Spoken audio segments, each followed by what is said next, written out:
Now, there always seems to be something, doesn't there? Every year, there's something that doesn't just quite work. And what's this year's thing? Chillies. Surprise, surprise, it's come nice and early this year, so we've got a nice early problem to deal with. And let me just give you a quick look at exactly what we are dealing with. So, the chillies. The chillies were all planted on the 27th of January. And what do we know? What's today when I'm filming this? The 20th of March. You know, so they've had nearly 2 months. And this is how they look. Look at them. They are absolutely pathetic. They are small. They are tiny. They are looking rubbish. And that's those ones. And I've got some more just over here. Bear with me. It doesn't get any better, I'm afraid. Here's more different varieties, and they're all the same. They're all looking pretty rubbish. Now, what I could do is I could spend ages procrastinating and wondering and thinking, what's the problem with them? But I've got a little bit more of a drastic solution to that. And there's one thing, I tell you what really stood out for me. So the chillies there, say they were germinated on heat. They germinated brilliantly. The number of seeds came up absolutely fantastic. Since then, they have lived in the house. Nice warm environment. The heat mat's got a little temperature probe on it. Keeps it at a constant 20 degrees for the compost. Got the grow lights. Beautiful conditions. A little bit of a problem with fungus gnats. I don't think that's been the cause of the slow growth with the chillies, because it's got the yellow fly paper up there. It's got cinnamon on it. I've got to be honest, in my opinion or my experience of using it, cinnamon does hee-haw. The yellow paper is good, stuff like that. Fine, cinnamon, a bit rubbish. But yeah, what really stood out for me though, let me just show you this as a bit of a comparison. So I've got two other things here. I've actually got a third one. I'll show you that in a minute as well. So these are the aubergines, and these were sown again on the 27th of January. Look at them. And I know it's a different plant. They're chilies, they're aubergines and all that sort of stuff.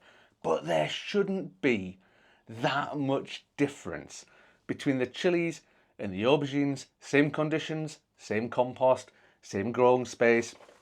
Honestly, what a difference. And this is probably, and let me grab the other ones as well, this is probably what really did it for me. So these are the sweet peppers. This one here is King of the North. And I mean, look at them. They're ready to be potted on. And this one here is Tangerine Dream. And again, ready to be potted on. But these weren't sown until the 9th of February. So a good 2 weeks after the chilies. And I know these are sweet peppers, they're chilies, yada yada, all that sort of stuff. But again, there shouldn't be that different, should they? Just look at them.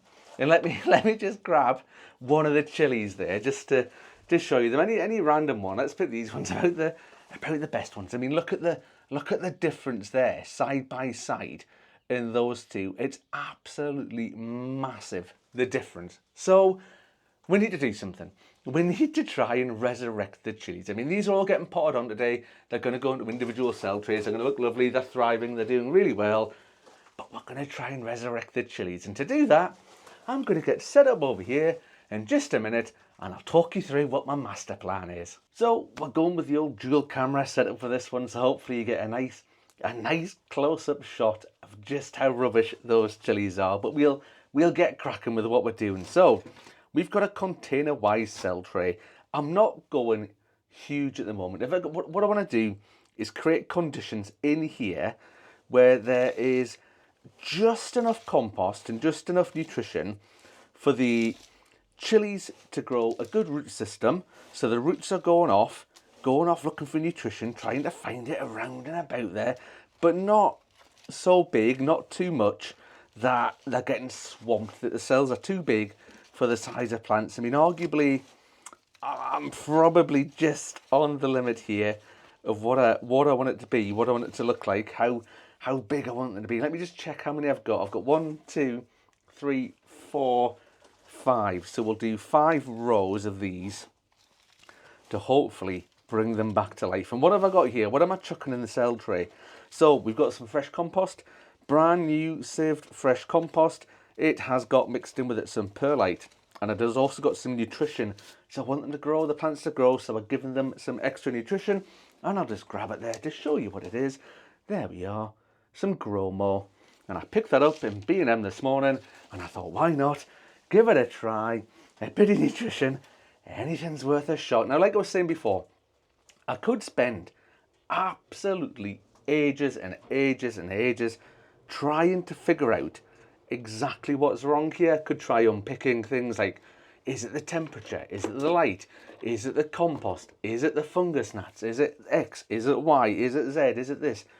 Or I could do what I'm doing here and just sort of pressing the reset button. You're almost resetting absolutely everything in one go. Now, I expect the roots to be pretty poor in here. Let's just take the compost off there. So you can see they're looking okay. I mean, there is a root system there, and you can see on these ones, there is just the first signs of true leaves coming on there. But I'm hoping this sort of reset button sort of pressing kind of thing is just gonna spur them into life. Like I say, what really stood out for me was the difference between these sort of peppers here, the chilies, and the sweet peppers, and how well the sweet peppers are doing. Yes, by the way, in case you can see, this compost is a little bit dry today. I have let it go a little bit dry because I like to let it dry out just a little bit before potting them on, because it just makes everything so much easier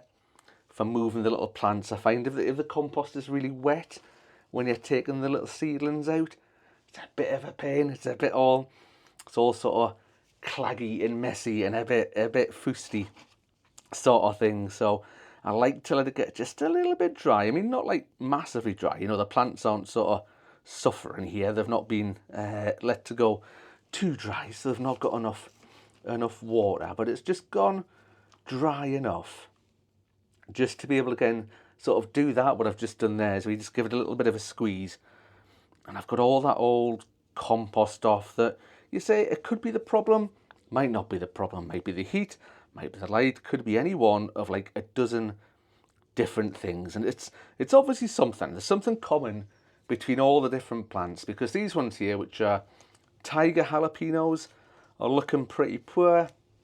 These ones here, there's only 2 of these germinated actually. There's sugar rush stripey, and all the other ones, like these ones here, jigsaw brain, the super hot ones, again, they've germinated, they've come up, and they're just small, they're just pathetic, they're no good, they're a bit rubbish. So that's my plan. So what I'm going to do, let me just crack on a little bit more doing this. I've got loads to do, another few rows here. It's just going to be rinse and repeat following this. We'll come back at the end, we'll have a little bit of a look to see how things are going and what the next stage of the plan's going to be. So we are making progress, and yes, I'm standing over to one side of the camera because if I stand here, the sun is in my eyes, but we are getting there. Let me show you these. So these are our sad looking little chilies. There they are, all in their nice new home, all lined up in nice neat little rows. So a bit of a recap what we've done with them. They were looking a bit sad, a bit small. I mean, they still are, but we've got fresh compost, we've got nutrition, it's got a bit of perlite mixed in, it's going to go into the light, it's going to go on with a bit of heat, and hopefully that is enough just to get them to recover. And just by contrast, I've potted on all the aubergines and all the sweet peppers, and you can see the difference. I mean, just look at how green they look as well. Look at them, they're looking blooming marvellous. And the funny thing is, I'm almost worried that these are doing too well and they're going to get too big for the indoor growing space, and they're going to come out into the greenhouse nice and early, and I'm going to have to heat the greenhouse, which is going to cost a load of money, which is what I don't want to do. So, you know, one extreme, we've got these, and then the other extreme, see if we can get them side by side for you, we've got these. So there's quite a stark difference. And yes, I know, chilies, different varieties, but you know, they're not a million miles away from these peppers that were only sown 2 weeks later. Remember, there's only 2 weeks of a difference between them being sown, these being sown, and they're the early ones. These are the ones that were 2 weeks later, and they are miles ahead. So I'm going to get them back inside. I'm lucky it's a beautiful day here today. It's nice and warm in the greenhouse, so they haven't like dropped down to really cold temperatures. The compost as well was microwaved to kill off any nasties, just to sanitize it as well, and it warms it up nice and warm for the little bottoms of the plants going in. So they're going inside, under the lights, on the heat, and hopefully that is going to solve the problem. Because I could have spent ages, like I've done this before in the past with tomatoes, where I spent ages trying to figure out what it is that's causing the problem. Is it this? Is it that? Is it this? Is it that? And it takes ages, and you lose loads of time. And the growing season's so short here in Scotland. I just can't do that. I haven't got the time to faff on. So pressing that reset button, getting them in some new stuff, hopefully it'll solve the problem. But by all means, you know, follow along, keep a watch out, like, subscribe, hit the subscribe button.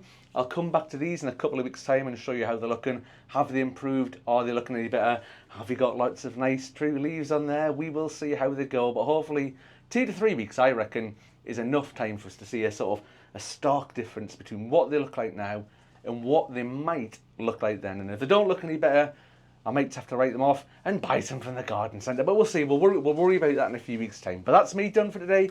Thank you very much for watching, folks, and I'll see you on the next one. Bye for now.